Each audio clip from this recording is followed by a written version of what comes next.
lovely children. Once again, welcome to you all in my social science class. I'm Arshi Aziz. I'm here to teach you Civics chapter number 3, State Government, the Executive. I want to start my class with a very good thought. So, the thought is, success doesn't depend on the size of our brain. It's totally dependent on the size of our thoughts. So children, today I will explain you the civil services and the administration of union territories. So have a look.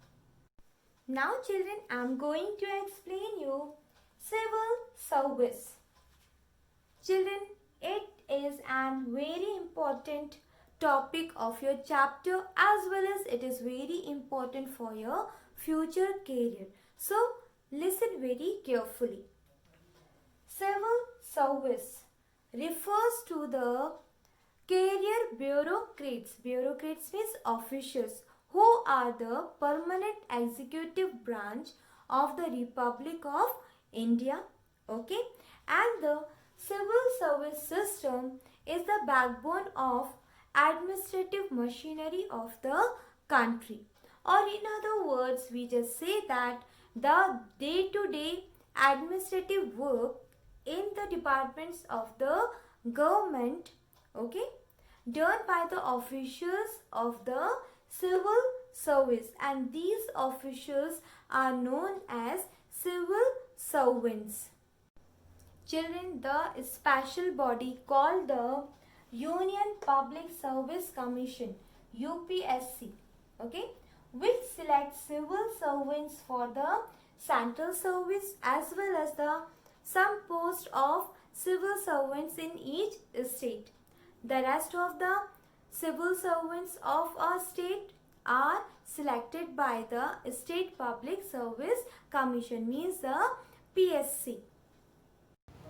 Children, see, the Civil Service Examination CSE is a nationwide competitive examination in India conducted by the Union Public Service Commission UPSC for recruitment to various civil services of the Government of India, including the Indian Administrative Service IAS, okay, Indian Foreign Service IFS, and Indian Police Service IPS. Children, this is the eligibility criteria for the UPSC exam. Children, now I am going to show you the pics of some candidates of our Bhopal who were successfully cleared the UPSC exam. Children, now pay proper attention. It is a very important point. The Chief Secretary is the head of the State Civil Service. Who is the head of the State Civil Service? The answer is the Chief Secretary. Under him, there is a secretary in charge of every department. Under the Chief Secretary, who is in charge of every department? Secretary. So children, keep these two things in your mind. Now children, the next topic is administration of union territories.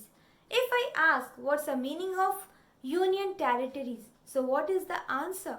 The answer is union territories are constituent units which are controlled and administered by the central government, and the executive head of union territories is the president. Children, just tell me, how many union territories are there in our country? Just tell me, I know. The students knows the answer. There are 8 union territories in our country at present. Children, see, these are the 8 union territories of our country: Andaman and Nicobar Islands, Chandigarh, Dadra and Nagar Haveli, and Daman and Diu. National Capital Territory of Delhi, Jammu and Kashmir, New Union Territory, Lakshadweep, Ladakh and Pondicherry. These are the Union Territories.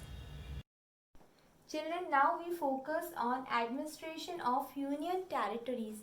Administration means the official work. Okay, our Union Territory is administered by the Lieutenant Governor or Chief Administrator or Chief Commissioner acting on the President's instruction.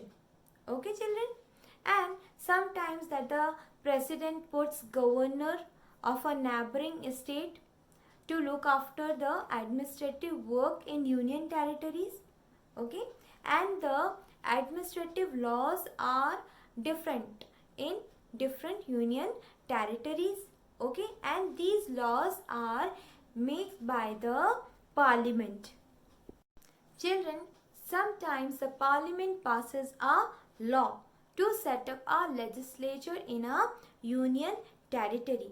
One of the example is Pondicherry. Pondicherry is a Union Territory which has its own legislative assembly and council of ministers.